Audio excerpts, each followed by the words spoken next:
and you're going to fail, and you're going to fail, and you're going to fail, and you're going to fail, and then you're going to win. And that's life. Life without those challenges, it's just existence. Don't just exist. Go live. Eventually, inaction will cost you. But your default setting should be, I'm going to do something. Just get up, move towards that challenge, and go attack it. Go do something that's hard. Struggle sucks. Depends on how you frame it. If you want freedom in your life, you have to have discipline.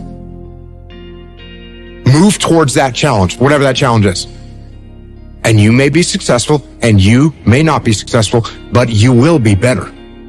And the next challenge, you can be more prepared for. Because we're going to have wins, we're going to have losses. We're going to have successes, we're going to have failures. We're going to have good nights, we're going to have bad nights. We're going to have good relationships, we're going to have bad relationships. We're going to have good ideas and bad ideas. We're going to make money, we're going to lose money. All these things are going to happen.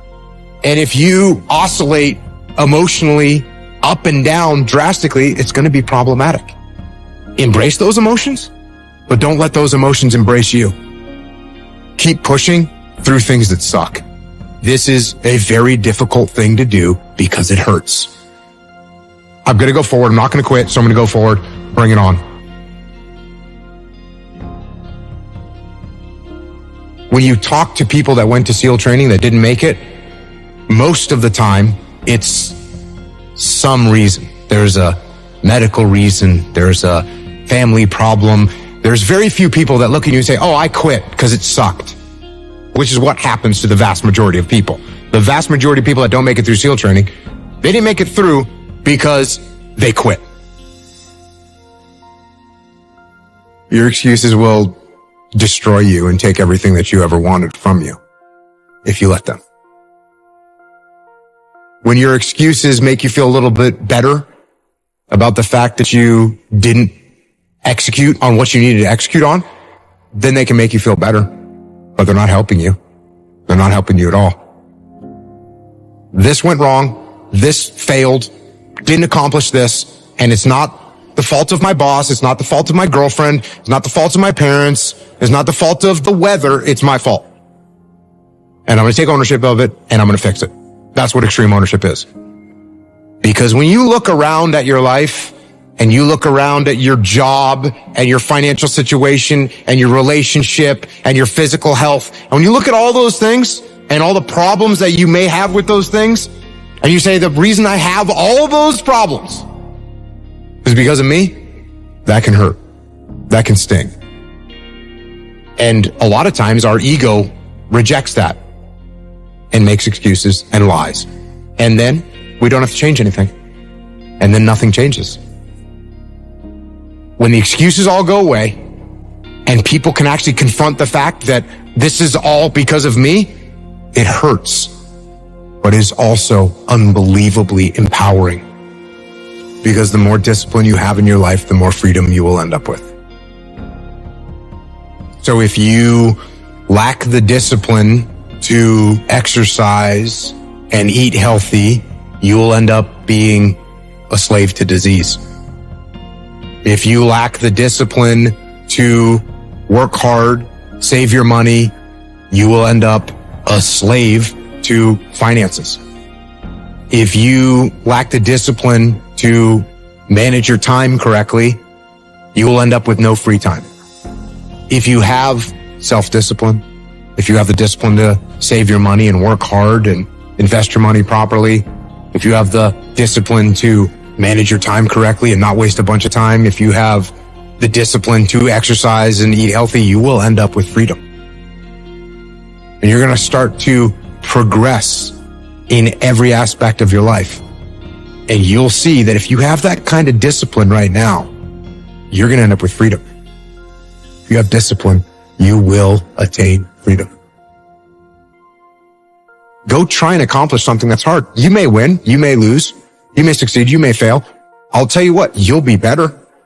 And if you don't have that kind of discipline and you don't work hard and you don't exercise and you don't apply yourself, you're going to end up shackled. So if you're in the woods and you don't know where to go, start walking. You got to start walking because the perspective's not going to change. You have to start moving forward. But standing there lost and not doing anything is just waiting to die, waiting to starve to death. Don't let that happen. I think it's really important because as men, we get conflicting messages about emotion and how to express it and what that looks like. And there's a lot of men struggling right now. Every human faces challenges and you don't know what they've been through. Suppressing them isn't going to help, and nor is letting them run your life. Because you're sad, now you're going to make a bunch of bad decisions because you're sad. No, it doesn't work like that. It doesn't work like that. You're sad. Okay. You get emotional sometimes. Okay. Got it. Now get control of your emotions and carry on with your life. And sometimes you're going to get hit with those waves. And that's okay. Oh, I'm having an emotional moment right now. There's something wrong with me. No, there's nothing wrong with you. There's nothing wrong with you. The other extreme is, oh, I'm letting my emotions run my life and I'm making a bunch of bad decisions. And my excuse is, well, I lost some friends or I had this traumatic experience happen to me. That's why I'm doing. That's just an excuse. And it's a very easy excuse. Guess what? It's time to carry on.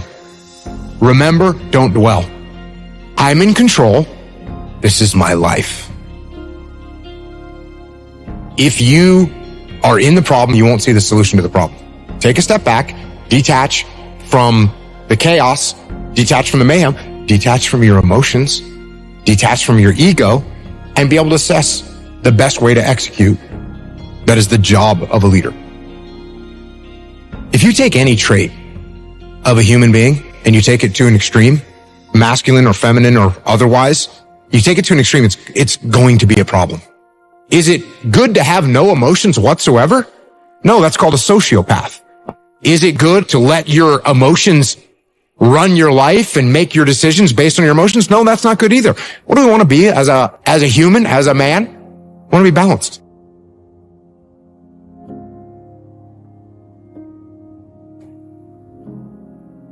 It's much easier to be extreme. It's much easier to say, oh, no emotions, cool, and turn them off. That's easier. Or total emotion mayhem, that's easier. It's harder to find balance. It's harder to find balance in business. It's harder to find balance in life. It's hard to find balance, but you have to be balanced.